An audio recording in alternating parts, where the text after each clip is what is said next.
Assalamualaikum warahmatullahi wabarakatuh. Waalaikumsalam warahmatullahi wabarakatuh. Selamat pagi teman-teman, salam sehat, salam sejahtera untuk teman-teman semua. Pak Nur, Ibu Betty, hari ini kita akan mengadakan coaching. Nah, sebelum melaksanakan coaching, ada beberapa hal yang mau saya sampaikan.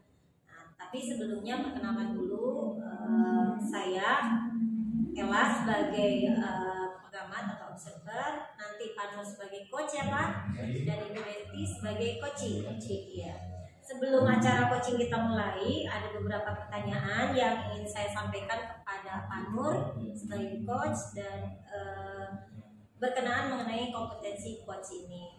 Nah, pada pertemuan ini ada beberapa rubrik yang ingin saya kembangkan.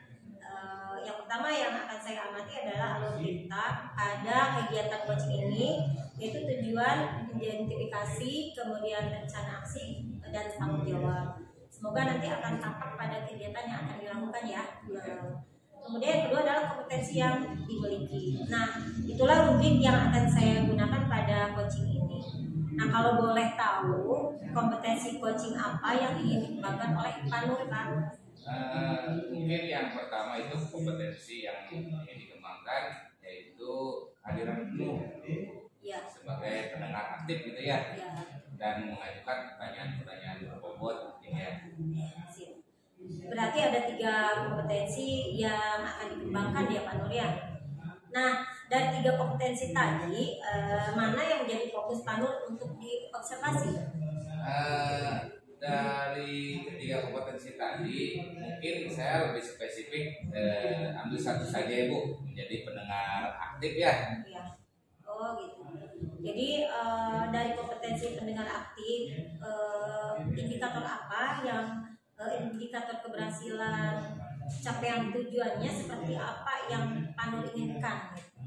Harapan saya melalui menjadi pendengar aktif yaitu bisa mengarahkan coach ya agar menemukan solusi dari permasalahan yang dihadapi dan memunculkan ide-ide baru. Baiklah, semuanya sudah jelas. Jadi kita nanti tinggal melihat prakteknya seperti apa. Tapi nanti saya akan bertanya-tanya lagi setelah nanti selesai saya melihat kegiatan Bapak dan Ibu ini. Oke, terima kasih Pak Nur, terima kasih Bu Betty. Nanti kita ketemu lagi. Assalamualaikum warahmatullahi wabarakatuh. Waalaikumsalam warahmatullahi wabarakatuh.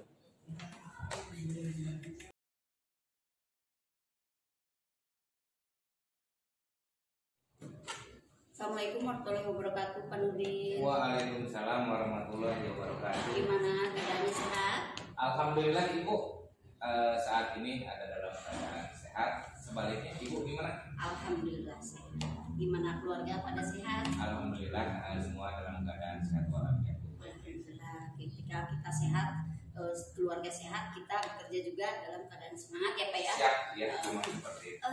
Gimana Pak Nur nih kegiatannya sekarang? Masih sibuk ya kegiatan-kegiatan di luar pembelajaran, mungkin karena Pak Nur juga sibuk dengan kegiatan-kegiatan yang mendukung ke pembelajaran Pak Nur di sekolah ya. Kalau pembelajaran di sekolah lancar-lancar saja sih Bu. Ya. Saat ini memang kalau kendala itu sepertinya ada saja ya. Ya. Kalau kendala baik itu dari murid atau dari lingkungan sekitar.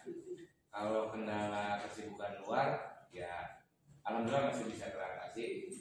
Memang ada beberapa kendala nih di sekolah mungkin terkait. Ya itulah yang saya mungkin butuh ngobrol seperti ini gitu ya. Iya.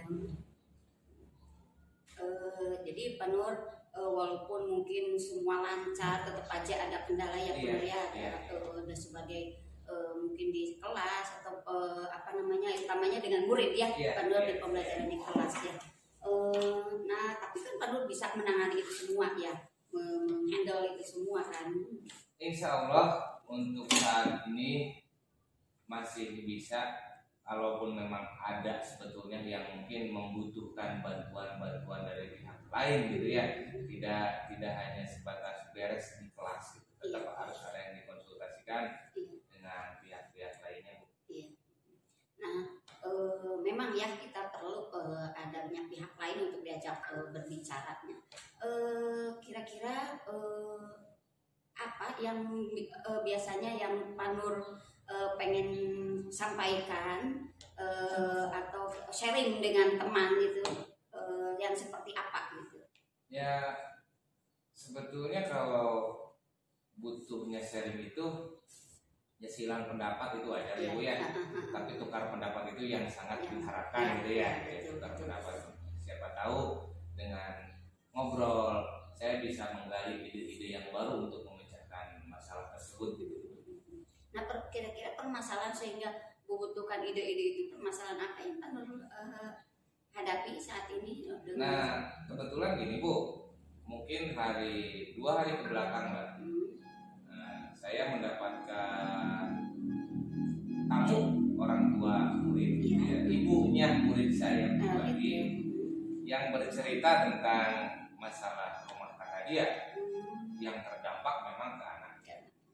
Contohnya kemarin bahkan sampai kemarin banget di telepon, ayahnya lagi ada di kampung, kalau bisa nanti kalau datang ke sekolah mohon anak tersebut jangan diberikan ke ayahnya. Itu kan menjadi dilema buat saya, karena satu sisi dia murid saya, satu sisi dia anaknya, atau dia memang orang tuanya yang berhak untuk anaknya.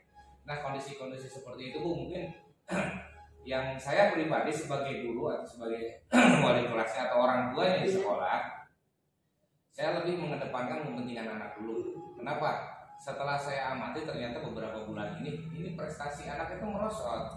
Yang biasanya ceria, yang biasanya aktif dan lain sebagainya. Bahkan kalau boleh dikatakan dia ranking 1 di kelas, juara lah di kelasnya. Tapi dengan adanya mungkin faktor X di rumah, jadi berdampak secara psikologis ya kalau ke anak. Jadi yang saya harapkan itu anak itu kembali lagi seperti semula gitu ya. Jadi mulai rajinnya, semangatnya, meskipun memang itu benturannya dengan keadaan di rumah yang saya sendiri pun tidak bisa masuk mungkin ke arah sana Bu ya. Jadi permasalahan Pak Nurdin itu kompleks ya, nggak ke siswa aja, ini berhubungan dengan orang tuanya gitu, karena kita juga harus pendekatannya nggak ke siswa aja tapi ke orang tuanya, bagaimana permasalahan yang dihadapi orang tua itu tidak berdampak kepada anak. Nah, Pak Nur pernah nggak setelah tahu kejadian seperti itu, dan orang tuanya bercerita dengan keadaan rumah tangganya sehingga anaknya juga, kata Pak Nur, prestasinya menurun, biasanya dia rankingnya ada di 1-2 gitu, dan sekarang karena dengan keadaan mungkin faktor yang di rumah yang mungkin psikisnya ya gitu, anak tersebut berkurang. Jadi nah apa Nurdin pernah pernah melakukan pendekatan kepada anak tersebut? Kalau untuk pendekatannya anak, seperti apa? pendekatan yang saya lakukan itu Bu, kayaknya hampir setiap hari saya intens ngobrol secara pribadi. Ya. Saya melakukan itu kenapa? Ingin mengembalikan semangat dia dulu. Gitu. Jadi diawali dengan pagi-pagi biasanya saya ajak ngobrol. Dinda kamu sehat, namanya itu bulan Dinda ya. Dinda kamu sehat, kamu udah sarapan belum? Jadi ada komunikasi untuk mencairkan supaya dia semangat dulu deh. Pagi-pagi semangat dulu. Kalau di jeda istirahat saya ajak diskusi. Bahkan dia juga akhirnya berani berbicara. Pak, saya tuh kurang tidur, Pak saya tuh kalau pagi-pagi capek. Jadi akhirnya kita mencoba merangkul dia gitu, merangkul dia. Jadi tapi kan memang Bu, ketika permasalahan ini apa istilahnya tanda kutip masalah keluarga, solusi yang kita berikan kepada anak tersebut saya betul-betul hanya sebatas sebagai guru saja, karena tidak mungkin juga saya terlalu dalam, itu kan ranahnya udah ranah lain. Nah mungkin itu yang selama baru-baru saat ini saya lakukan kalau ke pihak anaknya gitu ya. Saya kan fokusnya ke menyelamatkan menyelamatkan anak atau mental anak tersebut kembali lagi deh seperti biasanya. Jadi dengan Pak Nur sudah melakukan pendekatan ya terhadap anak tersebut dengan menyapanya tiap hari, dengan merangkul apa yang dia curhatan dia, karena katanya dengan permasalahan itu dia kurang tidur, mungkin belajar juga kurang semangat ya. Pak Nur udah melakukan usaha untuk pendekatan terhadap anak tersebut agar prestasinya mungkin akan akan stabil lagi, Yes. akan meningkat lagi. Nah, setelah melakukan hal itu, Pak Nur, apakah ada perubahan dari anak tersebut? Kalau perubahan yang signifikan ini memang belum ada, belum ada karena mungkin keadaan di rumahnya begitu pelik, karena memang rentetannya panjang ya. Iya, iya. Karena kita hanya bisa menyimpulkan dari satu sisi. Jujur yang datang ke saya hanya ibunya, Oh, gitu. tapi saya sebagai orang yang tidak berpihak tidak akan hanya mendengarkan dari satu pihak, Iya, gitu iya, kan ya. iya, betul. Nah, jadi tidak mungkin juga ketika saya berbicara, ibu nggak boleh sebut, nggak boleh juga kita mendengarkan dari satu arah. Bisa jadi yang betul sama bapaknya, kita kan nggak tahu, dan saya juga nggak mau tahu sebetulnya urusan itu, karena kita hanya berkewajiban menyelamatkan anaknya saja ketika di sekolah, gitu ya. Kalau yang signifikan memang saya rasakan belum ada, tapi ke arah itu saya yakin pasti ada. Nah, kan tadi Pak Nur bilang katanya belum ada perubahan yang signifikan ya dari anak tersebut. Mungkin ketika diajak ngobrol aja mungkin Iya. anak tersebut kelihatan Mau, semangat karena ada yang mendengarkannya. Tapi di luar itu mungkin anak itu belum bisa melupakan apa yang terjadi, ya Pak ya. Nah, Pak Nurdin kan sudah melakukan usaha untuk ke anak tersebut untuk meningkat lagi motivasinya, ya berarti motivasinya motivasi belajarnya. Nah, apa ada rencana untuk melakukan ada usaha lain untuk mengembalikan motivasi anak tersebut dalam belajar? Nah, berhubung sebentar lagi sudah menjelang ulangan, Ya. saya mau nggak mau harus ngobrol dengan orang tuanya, Oh, gitu. nah, baik dari itu pihak ibunya atau neneknya atau keluarga yang lainnya atau dengan pihak komite sekolah. Kenapa? Karena saya nggak mau juga gara-gara ada masalah di rumah tiba-tiba anak ini korban. Dengan catatan yang mungkin saya juga harus didampingi dengan komite sekolah, Iya, berkunjung. betul. Karena sekarang memang porsinya bukan orang tua yang dipanggil ke sekolah, Bu. Iya. Ya, kita sebagai guru yang mengunjungi rumahnya. Iya. Tapi memang untuk punten ini agak tanda kutip nih, berbeda permasalahan kan. Jadi saya harus didampingi dengan komite sekolah minimal, kebetulan komite sekolahnya kan aparat pemerintahan desa. Jadi minimal kita agak tidak terlalu bertuburkan gitu. Takutnya kan kalau saya datang sendiri, nah ini kan masalahnya masalah pribadi. Yang notabene lebih berhak pemerintahan desa ketika berbicara masalah pribadi. Mungkin itu. Jadi Pak Nur rencana kedepannya akan melakukan kunjungan untuk bertemu dengan orang tuanya, dan itu tidak bisa dilakukan sendiri ya Pak Nur ya, karena ranahnya udah berbeda ya. Jadi akan ditemani oleh komite sekolah. Kebetulan merupakan aparat pemerintahan desa. Oke Pak Nur, ketika Pak Nur menyelesaikan masalah ini ya dalam memotivasi siswa, tadi sudah berusaha membantu dengan merangkulnya, menyapanya tiap hari. Nah dari situ Pak Nur bisa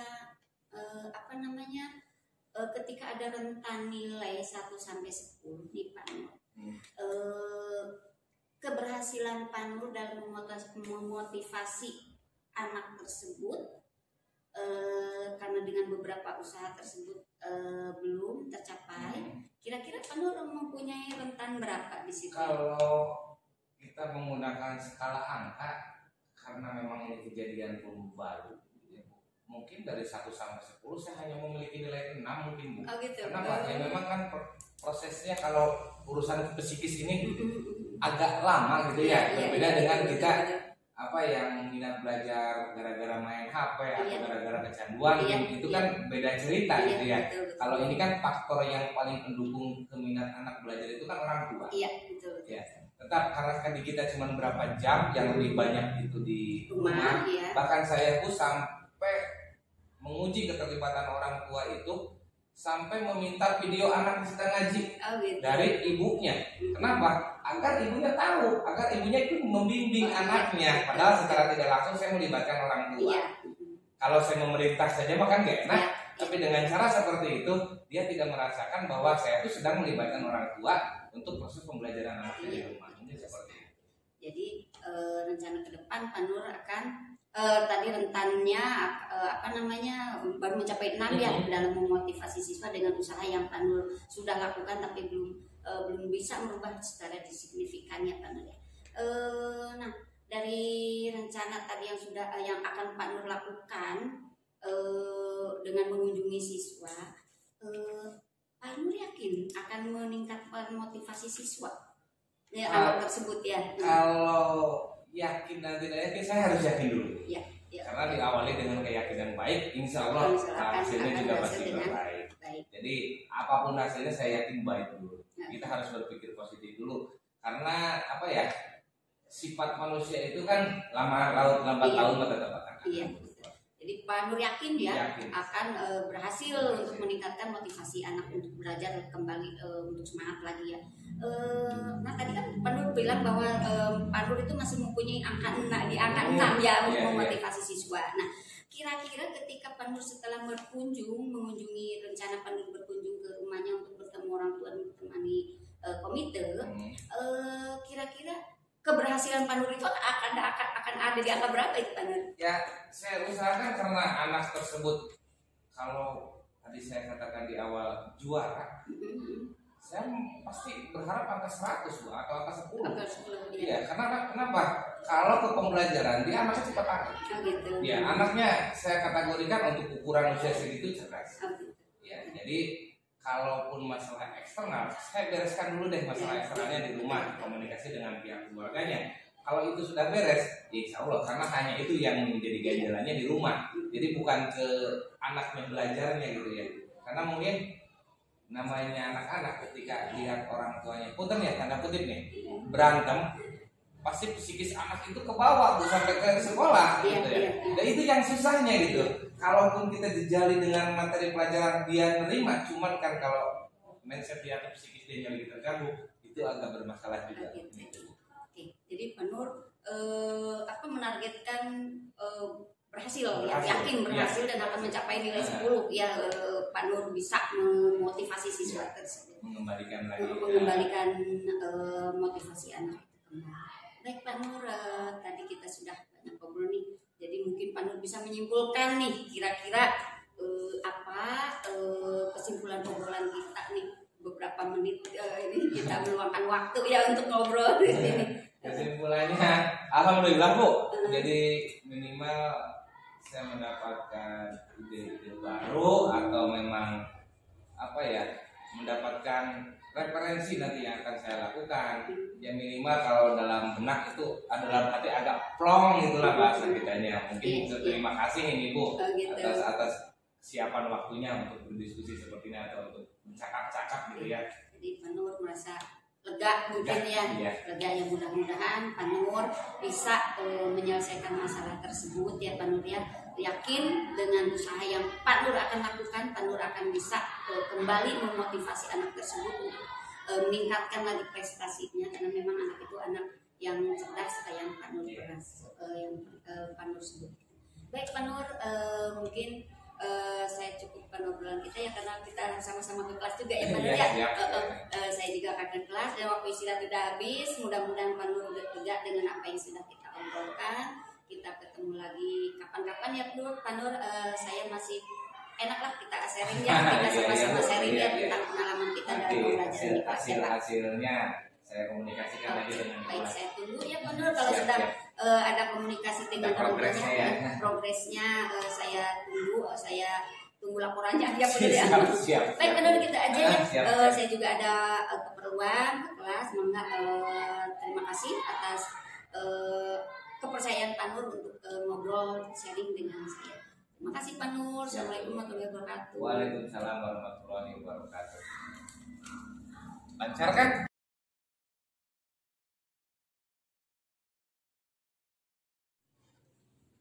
Assalamualaikum Bu Betty. Bu Ella, gimana kabarnya? Baik, lagi apa nih? Lagi ini aja biasa. Sesuatu. Oh iya, gimana? Itu tadi saya lihat praktek coachingnya yang sudah Ibu lakukan kepada Pak Nur. Yang saya lihat Ibu keren Bu, sudah memunculkan kemitraan. Nah, kemudian bagaimana nih? Apakah coaching tadi sudah sesuai dengan indikator capaian yang Ibu sampaikan di awal kita ngobrol? Oh iya. Berdasarkan catatan yang sudah sesuai dengan indikator keberhasilan yang diharapkan, coaching juga sudah termunculkan ide-ide kreatifnya. Oh gitu. Ya, langkahnya sudah jelas, apa dilakukannya, terus untuk aksi nyatanya juga sudah terlihat. Wah, hebat ya Bu ya. Ya alhamdulillah. Tadi juga saya melihat percakapan Ibu dengan Pak Nur tuh ya. Namun izinkan saya menyampaikan pengamatan yang saya lakukan untuk Ibu. Jadi Ibu kan sudah menjadi pendengar aktif nih. Ya. Nah sehingga ide-ide dari Koci itu tergali dengan maksimal. Nah kemudian rumit sekali Bu sesuai dengan tahapan-tahapan mulai dari waktunya kapan, kemudian siapa saja yang ingin dilibatkan, membutuhkan dukungan siapa saja, itu sudah bagus sekali Bu. Nah dari 3 kompetensi seorang coach, itu kompetensi mana yang ingin Ibu Betty kembangkan lebih dalam ke depannya Bu? Tadi itu saya menerapkan kompetensi pendengar aktif ya Bu ya, karena saya masih ragu dan bingung, kurang memahami, jadi saya amati dulu dengan mendengarkan lebih aktif, saya mindfulness di situ ya, mindfulness sehingga saya bisa menangkap apa maksud dari Pak Nur tadi yang sampaikan gitu. Hebat Bu, berarti sudah berusaha sangat maksimal Ibu ya. Oke Bu, usaha ya. Selamat beraktivitas kembali Ibu. Terima kasih atas waktunya ya sudah ngobrol dengan saya. Mudah-mudahan ke depannya kita lebih baik lagi Bu ya. Kita nanti ngobrol-ngobrol sama ya, siap. Makasih ya Bu ya.